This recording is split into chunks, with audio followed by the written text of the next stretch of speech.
Hi friends, welcome to my channel. ఈరోజు మనం తయారు చేయబోయే రెసిపీ వచ్చేసి మసాలా దోశ అండి. దీనికోసం ముందుగా మనం కుక్కర్లో ఆలూని తీసుకొని 4 ముక్కలుగా కట్ చేసుకొని కుక్కర్లో వేసుకోవాలి. ఇలా వేసుకోవడం వల్ల ఏంటంటే ఫాస్ట్గా ఈ ఆలు అనేది ఉడుకుతాయండి. ఇప్పుడు ఇందులో ఆ దుంపలు అనేవి ములిగేంత వరకు వాటర్ పోసుకోవాలి. ఇలా వాటర్ పోసుకున్న తర్వాత కుక్కర్ క్యాప్ పెట్టుకోవాలి. ఇలా కుక్కర్ క్యాప్ పెట్టుకొని స్టవ్ ఆన్ చేసుకొని వాటిని ఉడకబెట్టాలి. తర్వాత రెడ్ చట్నీ కోసం ఒక ప్యాన్ని పెట్టుకోవాలి స్టవ్ పైన. ఇది దోశ పైన రాయడానికి రెడ్ చట్నీ అన్నమాట. ఇప్పుడు ఇందులో 2 టేబుల్ స్పూన్స్ ఆయిల్ వేసుకోవాలి. ఇలా ఆయిల్ వేసుకొని ఆయిల్ కొంచెం వేడైన తర్వాత అందులో చిన్న ముక్కలుగా కట్ చేసి పెట్టుకున్న ఆనియన్స్ అనేవి వేసుకోవాలి.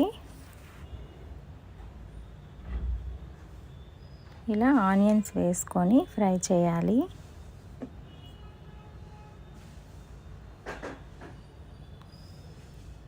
ఇలా కొద్దిగా వేగిన తర్వాత అందులోనే 6-7 వెల్లుల్లి రెబ్బలు వేసుకోవాలి. పొట్టు తీసిన వెల్లుల్లి రెబ్బలు వేసుకోవాలి. ఇందులోనే కొద్దిగా కరివేపాకు కూడా వేసుకోవాలి. తర్వాత చిన్న అల్లం ముక్క అనేది చిన్న చిన్న ముక్కలుగా కట్ చేసి పెట్టుకొని అది కూడా వేసుకోవాలి. ఇలా అన్నీ వేసుకొని ఇలా ఫ్రై చేసుకోవాలి.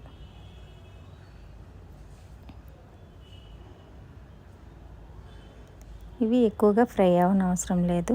లైట్గా కొంచెం లైట్ పింక్ కలర్లోకి వస్తే సరిపోతుంది. తర్వాత ఎండుమిరపకాయలు వాటర్లో నానబెట్టుకొని ఒక పావు గంట పాటు అవి కడిగి తీసుకొని అవి కూడా అందులో వేసి ఫ్రై చేయాలి.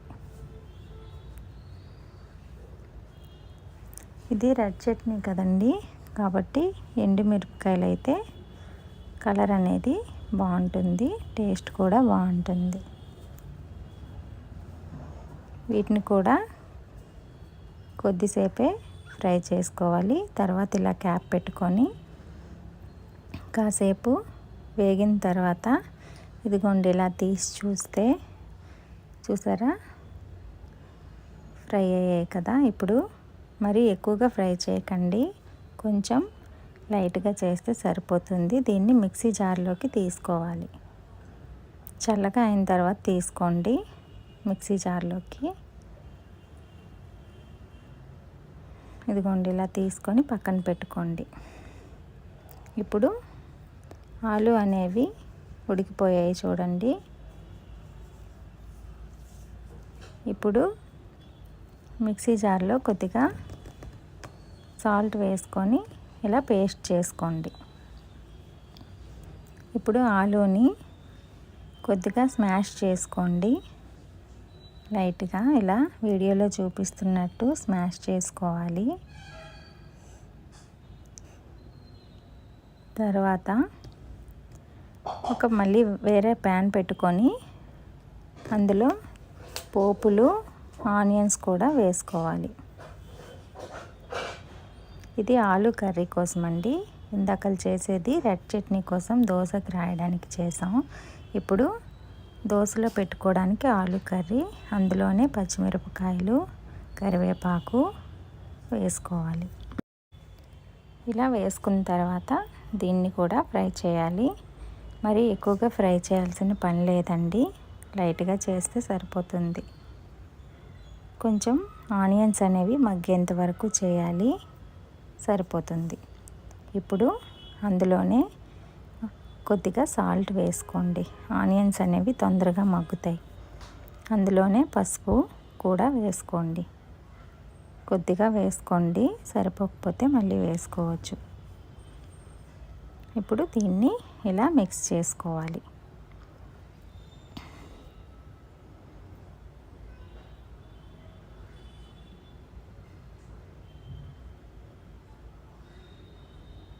ఇలా ఫ్రై అయ్యేంత వరకు కలుపుకోవాలి.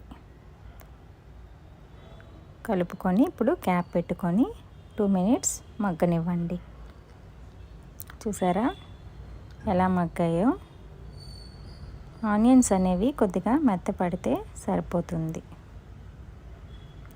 ఇది ఆలు కర్రీ కోసం కాబట్టి ఇగోండి ఇలా మగ్గితే సరిపోతుంది.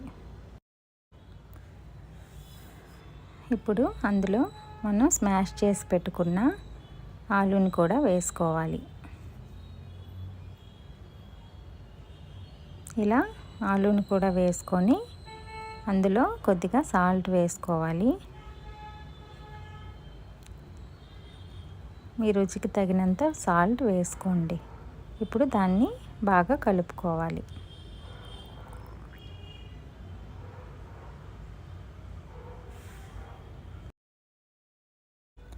ఇప్పుడు ఇందులో 1/2 టీ స్పూన్ కారం వేసుకోవాలి. ఎందుకంటే అందులో మనం ఆల్రెడీ పచ్చిమిరపకాయలు వేసాం. ఇప్పుడు ధనియాల పొడి కూడా కొద్దిగా వేసుకోండి లైట్గా. మరీ ఎక్కువ వేయకండి, బాగుండదు. కొద్దిగా వేసుకుంటే సరిపోతుంది. ఇలా వేసిన తర్వాత కాసేపు అలా ఉంచండి. లాస్ట్లో కొత్తిమీర వేసుకోవాలి. దించే ముందు కొత్తిమీర వేసుకోండి. వేసుకొని బాగా కలుపుకోవాలి. ఇలా బాగా మిక్స్ చేసుకోవాలి.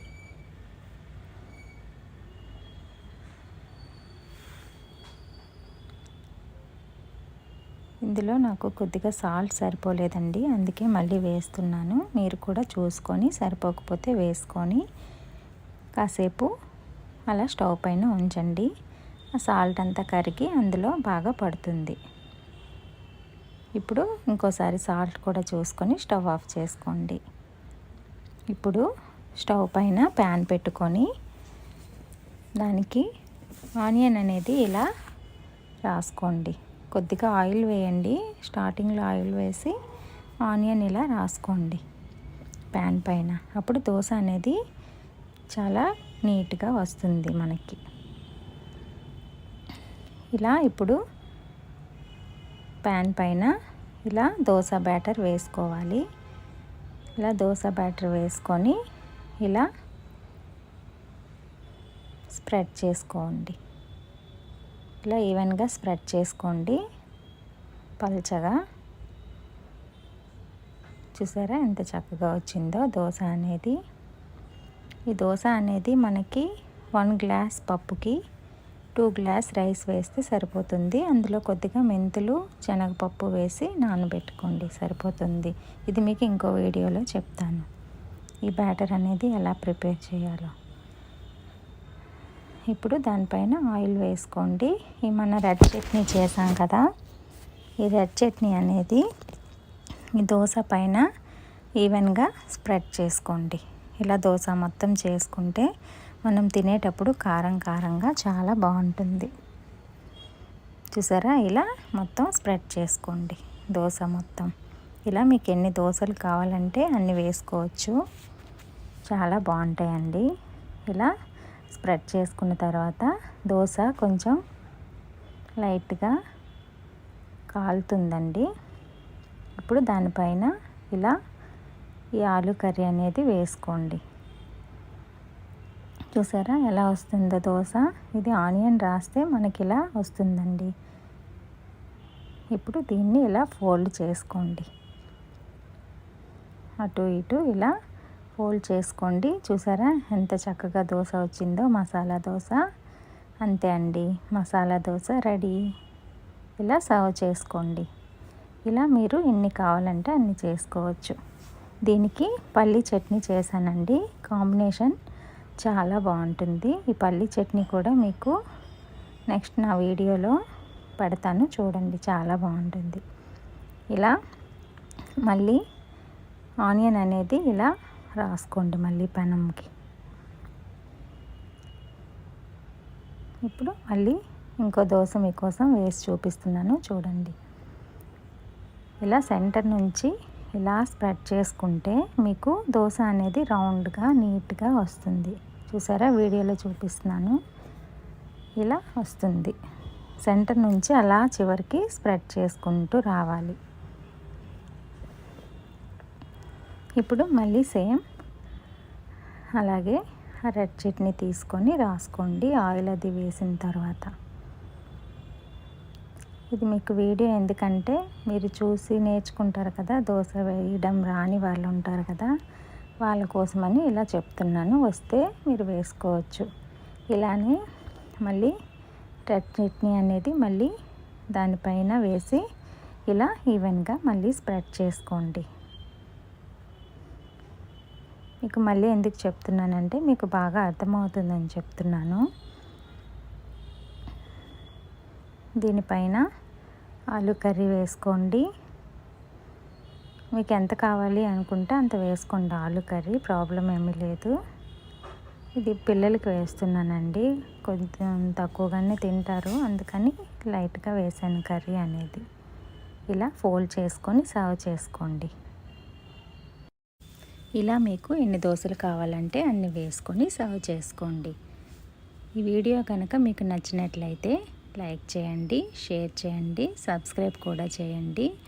ఇలాంటి కుకింగ్ వీడియోస్, నాన్ వెజ్ కూడా మన ఛానల్లో ఉన్నాయి. ఒకసారి మన ఛానల్ని విజిట్ చేయండి. Chicken curry, fish fry, fish ఇగురు అన్నీ ఉన్నాయండి మన ఛానల్లో.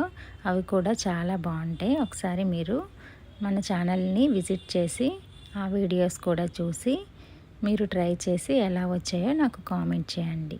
ఓకేనా ఫ్రెండ్స్?